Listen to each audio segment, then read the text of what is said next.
Bismillahirrahmanirrahim. Assalamualaikum warahmatullahi wabarakatuh. Halo anak-anak kelas 3. Bagaimana kabarnya hari ini? Semangat ya.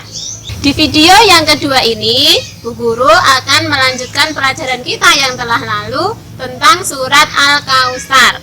Anak-anak sudah hafal ya surat Al-Kautsar sama artinya? Nah, di video yang kedua kali ini kita akan mempelajari tentang pesan-pesan yang hendak disampaikan surat Al-Kautsar kepada kita semua sebagai anak Islam. Yang pertama, di dalam buku tafsir Juz Amma Ibnu Katsir, di sana dijelaskan bahwa surat Al-Kautsar ini diturunkan pada suatu saat ketika Rasulullah itu sedang tidur-tidur ringan di waktu asar di sebuah masjid bersama dengan beberapa sahabatnya.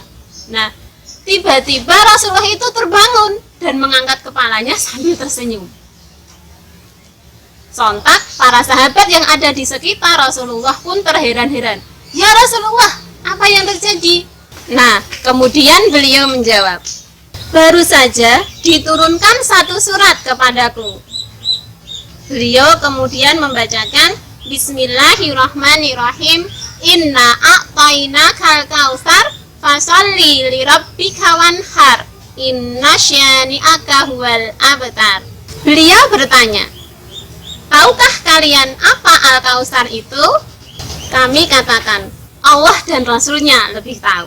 Kemudian beliau bersabda, itu adalah sungai di surga yang dijanjikan Tuhanku kepadaku. Di sana ada banyak kebaikan, yaitu mata air yang akan didatangi umatku pada hari kiamat kelak. Gayungnya sebanyak bintang di langit. Nah, jadi anak-anak, Al-Kautsar itu sebenarnya nama dari sebuah sungai di tengah surga yang Allah berikan hanya untuk kalian, Nabi Muhammad dan umatnya, tidak untuk umat-umat Nabi yang lain. Luar biasa kan? Nah, dari berbagai sumber yang lain dijelaskan ciri-ciri sungai Al-Kautsar itu nanti. Yang pertama, sungai itu tidak bercabang dan dia akan melewati seluruh surga. Yang kedua, gayung sungai Al-Kautsarnya itu nanti sebanyak bintang di langit. Jadi jangan khawatir kalau nanti rebutan. Ya, jumlahnya tak terhitung. Yang ketiga, airnya itu warnanya lebih putih dari susu dan rasanya itu lebih manis dari madu. Kalau kita meminumnya itu tidak akan pernah haus untuk selama-lamanya. Walaupun nanti di surga kalian lari-lari, olahraga sepuasnya, tidak akan merasakan haus di sana. Selanjutnya, kalau kalian memasukkan tangan ke dalam dasar sungai Al-Kautsar itu, ternyata tanahnya itu bentuknya kasturi, jadi wangi, dan kerikil-kerikilnya itu semuanya terbuat dari mutiara. Luar biasa. Dan sungai Al-Kautsar ini hanya Allah berikan kepada kita umatnya Nabi Muhammad saja. Jadi kalau kalian ingin merasakan nikmatnya sungai Al-Kautsar, syaratnya hanya satu, masuk surga dulu. Caranya bagaimana? Jaga sholatnya. Pesan yang kedua dari surat Al-Kautsar adalah dirikanlah sholat dan berkurbanlah. Ya, anak-anak sudah ya, insya Allah setiap hari sudah latihan untuk sholat 5 waktu. Sedangkan berkurban itu sebenarnya tidak hanya berkurban dengan hewan saja, tapi kita juga bisa mengorbankan nafsu kita.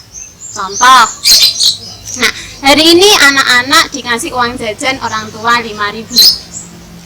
Ketika anak sedang berjalan-jalan, kemudian melihat ada anak gelandangan yang kelaparan, saat itu dia butuh makan. Satu-satunya yang dimiliki oleh anak pada hari itu adalah uang 5.000. Nah, pada saat itu kalau anak-anak mau latihan berkurban, bisa dengan mengorbankan nafsu ingin jajannya dengan mengasihkan uang jajan kita itu kepada orang yang membutuhkan. Itu sudah disebut berkurban. Jadi berkurban itu bisa melepaskan sesuatu yang berharga yang kita miliki untuk orang lain. Itu juga sudah dinamakan berkurban. Dan contohnya bisa banyak sekali ya. Bisa meminjamkan penghapus kita, bisa meninggalkan game kita ketika orang tua memanggil, atau membagi jatah roti kita untuk adik kita.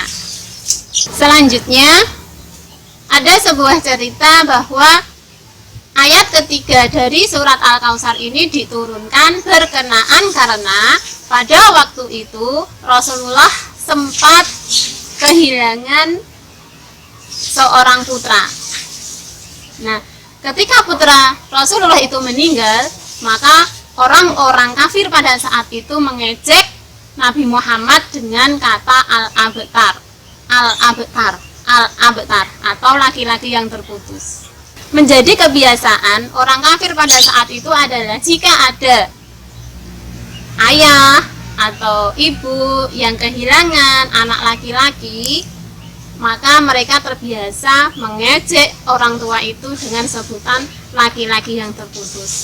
Maka ini dibantah oleh Allah dengan surat Al-Kautsar ayat ketiga, dan dijelaskan bahwa orang-orang yang terputus dari rahmat Allah itu adalah orang-orang yang membenci Nabi Muhammad, bukan orang-orang yang ditinggal mati oleh anak laki-laki mereka. Di dalam agama Islam, anak laki-laki dan anak perempuan itu sama saja, ya, sama-sama karunia dari Allah Subhanahu wa Ta'ala. Jadi kalau kita tidak ingin menjadi orang yang diputus rahmatnya oleh Allah, maka jangan sekali-kali kita membenci apa yang dibawa dan apa yang diajarkan oleh Nabi Muhammad. Dan sebagai gantinya, kita harus sayang dan taat kepada ajaran Nabi Muhammad. Nah, demikian tadi pelajaran kita tentang pesan-pesan surat Al-Kautsar. Semoga kita bisa mengambil pelajaran dari surat ini dan berusaha menjadi anak yang lebih baik. Demikian dari Bu Isti, ada salahnya mohon maaf. Kita lanjutkan di pertemuan selanjutnya. Dan wassalamualaikum warahmatullahi wabarakatuh.